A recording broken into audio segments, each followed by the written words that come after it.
He looked me up and down, tapped the counter like a judge with a cheap gavel, and said real loud so the marble could carry it.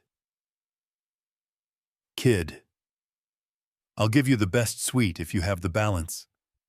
The lobby turned to watch the chandeliers hummed with it, and I felt that old heat rise in my neck, because I was 12 holding a scuffed backpack, and every pair of eyes had already decided my story before I opened my mouth. The place was the Cedar and Crown in downtown Chicago Lemon, and money in the air floors so clean you felt guilty for walking. And there I was, Micah Carter, with a reservation for the presidential suite, and a manager named Brent Hollis, who thought the show started when I arrived. I said calm as I could make it, "Reservation for Carter." He pinched the paper like it might stain him. Did that well-practiced laugh people do when they want the room on their side. "7 nights, 40 grand. You planning to mow the lawn, to cover it, or sell lemonade out front?" The crowd chuckled. A woman in pearls leaned into her husband. A guy in a navy suit paused his call mid-sentence like he had bought tickets to a spectacle. And I stood there thinking, yeah, that happened. 3 days earlier, I was in our kitchen with a pot of ramen hissing, and my granddad scrubbing lemon cleaner into his hands. When a lawyer named Avery Cole called blocked number clear voice, she said, words that felt like fiction until they did not, a trust. An account at Solace International, private bank conditions. Attached to my 12th birthday property. Transfers pending. And while the water steamed and the cleaner bit the air, my granddad set a rough hand on my shoulder and said, "Money makes you more of who you already are. If you forget who you are, boy, you'll feel poor no matter what that balance says." I heard it, I really did. I just didn't know yet how fast I would need it. Back in the lobby, Brent clapped like a ringmaster called staff over without saying the quiet part. Quiet. "Team, come see this. Our young entrepreneur wants the presidential." He leaned in close, cologne, sharp and sweet. "Micah, do you even know where the bathroom is in your own house? Because here we got one just for the lobby." Laughter again, louder, and something in me went cold, not angry, not shaky, just cold and steady, like a switch flipped so my feelings wouldn't spill on the floor. "Mr. Hollis," I said, reading his tag back to him, "can I speak to your supervisor?" His smile stretched wider, like I had fed him the exact line he wanted. "Kid, I am the supervisor. This is my house and you—" He swept my backpack, my sneakers, my face. "You wandered into the wrong neighborhood. You know what I mean." My fingers were around a matte black card in my jacket pocket. No bank name, no shine, the kind of thing you never use to start an argument, only to end one. But before I pulled it out, I asked him a question that didn't fit the script he was running. "Do you think appearances always tell the truth about people?" He blinked like I had switched languages. "What does that have to do with anything?" "Because I'm looking at a man in a suit behind a counter in a building he doesn't own, talking like he owns the city." The smile slid off his face. He said, "Security," under his breath, without moving his lips, then louder for his audience. "Tell you what, if you can pay for this suite, I'll carry your bags upstairs myself if it bounces. You're out and I'll make sure every front desk in this town has your name on a list." I nodded. "Deal." And I set the card down, not to him, but toward the night supervisor, 2 spots over Monica Reyes, quiet, watchful eyes that had seen this act before. She caught the shape of it. Her eyebrow twitched like recognition. Brent snatched it first. "Cute.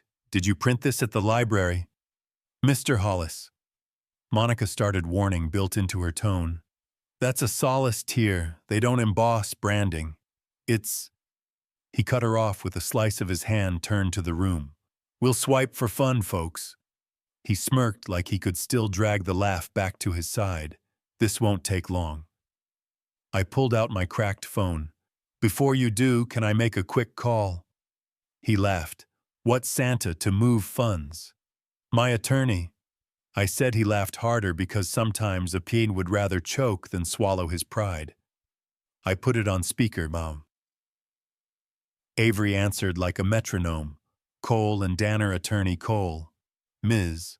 Cole, it's Micah. I'm at the Cedar and Crown. The manager is questioning my reservation and my account. Paper rustled on her end. Her voice went from neutral to anchored. Are you being treated respectfully? Micah? I said no. I asked her to confirm banking and balance for the staff. She did not perform. She did not sell it. She just said, yes, there is an active Solace International private bank account. In the name of Micah D. Carter, initial deposit cleared 3 days ago, current liquid balance 15.3 million, property transfers in process. I can email written confirmation in 5 minutes. And the lobby quieted the way expensive spaces do. When the script changes, you could hear the air conditioning hum, the far elevator ding, someone's luggage wheel click, Brent's throat working like dry bread, and yeah, that happened. He tried one more joke that never made it to his mouth. Slid the card into the reader, typed the amount, erased, tried again. His fingers kept slipping, like his grip on the story was gone. Monica stood a pace behind, hands folded like she was waiting for a fire alarm. The machine chirped, the screen flashed, approved, one more line popped under it, that merchants never announce out loud, available balance. 15,247,891, 33. Brent lifted his hands off the terminal like it had shocked him. The woman in pearls whispered, "My God," and meant it. The guy in the navy suit ended his call without a goodbye. A bellman found something very interesting across the lobby to look at. I stepped closer and asked the only question left. Do you only respect people when they have money, or do you have enough to go around? He opened and closed his mouth twice. Nothing came, and for a second I could have hated him. I could have cut him open with words as clean as that screen, but the cold in me wasn't revenge. It was math. Dignity grows when you spend it. He had run up a debt. I was deciding the interest. The elevator doors parted, and the general manager stepped out like he'd been called from a war room. Daniel Klein eyes taking in the scene before his body stopped moving. He looked at Brent first. My office now. Then he turned to me and the tone shifted like a key change.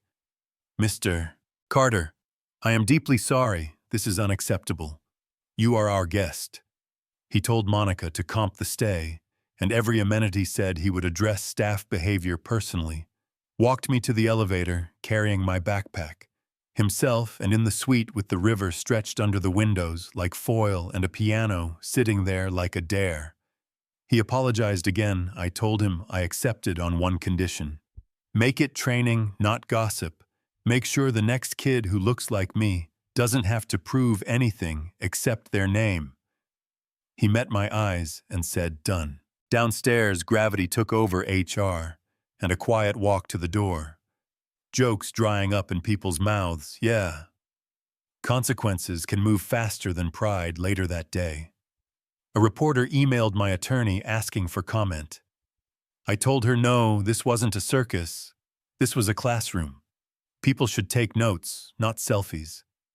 That night, I called my granddad, told him I kept my voice low, and told the truth. He said, that's more expensive than shouting, but it pays off.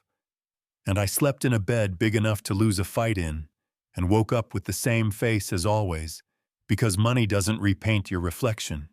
It just puts better bulbs around the mirror. Over the next week, Daniel pushed training through every department I sat in, one session.